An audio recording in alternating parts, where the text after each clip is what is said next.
Rushi, your home science mentor. Today we will discuss about digestive system. Digestive system human physiology का एक part है। तो चलिए हम देखते हैं कि डाइजेस्टिव सिस्टम होता क्या है। फ्रेंड्स, जैसे हमारी बॉडी में जो भी फंक्शंस होते हैं उनको करने के लिए एक ऑर्गन सिस्टम वर्क करता है। तो सबसे पहले हम ये जानते हैं कि ऑर्गन सिस्टम होता क्या है।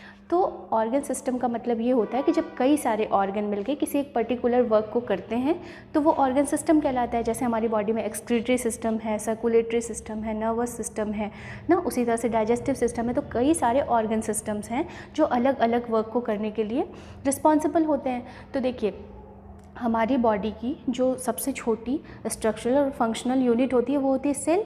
और जब कई सारे सेल्स मिलके टिश्यू बनाती हैं और फिर वो टिश्यूज़ मिलके एक ऑर्गन बनाते हैं, और जब किसी फंक्शन को करने के लिए, किसी पर्टिकुलर फंक्शन को करने के लिए जब एक ऑर्गन सिस्टम बनता है तो वो कई सारे ऑर्गन मिलकर उस ऑर्गन सिस्टम को बनाते हैं। और उसी तरह से होता है हमारा डाइजेस्टिव सिस्टम।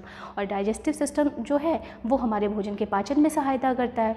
तो देखिए फ्रेंड्स, हम सबसे पहले देखते हैं कि भोजन का पाचन होता क्या है, यानी हमें क्यों ज़रूरत पड़ती है पाचन करने की ना। ऐसे भी तो भोजन हम ले रहे हैं, उसे पचाने की क्या ज़रूरत है। तो फ्रेंड्स देखिए, भोजन को पचाने की ज़रूरत इसलिए पड़ती है क्योंकि हम जिस फॉर्म में भोजन लेते हैं वो जटिल फॉर्म में होता है।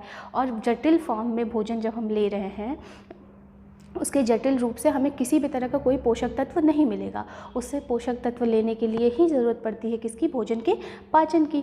तो भोजन को पचाना ज़रूरी होता है क्योंकि जब हम भोजन को जटिल से सरल रूप में बदलेंगे, उससे पोषक तत्वों को लेंगे और फिर उससे हमें ऊर्जा प्राप्त होती है। और आप जानते हैं कि कोई भी जीव ऐसा नहीं है जिसे जिसे कार्य करने के लिए ऊर्जा की आवश्यकता ना पड़ती हो। यानी सारे जीव जंतुओं को भोजन के लिए कार्य करने के लिए ऊर्जा की आवश्यकता होती है। और वह ऊर्जा हमें कहाँ से मिलती है, भोजन से। और भोजन के पाचन के बाद ही हम उससे ऊर्जा ले सकते हैं। तो चलिए हम देखते हैं कि भोजन का पाचन होता कैसे है। ठीक है,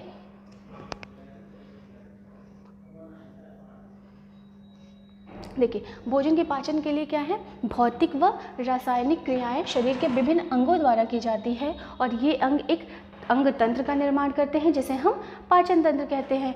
यानी पाचन तंत्र क्या है, जब भोजन के पाचन के लिए भौतिक व रासायनिक क्रियाएं शरीर के विभिन्न अंगों द्वारा की जाती है और ये अंग मिलकर किसका निर्माण करते हैं, पाचन तंत्र का निर्माण करते हैं। अब आइए हम देखते हैं कि पाचन क्या होता है।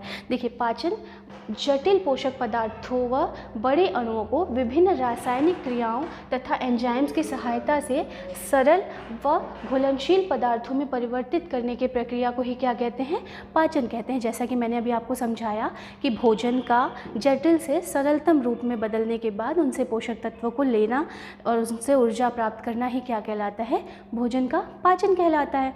ठीक है, तो पाचन में कई सारे अंग कार्य करते हैं ना। पाचन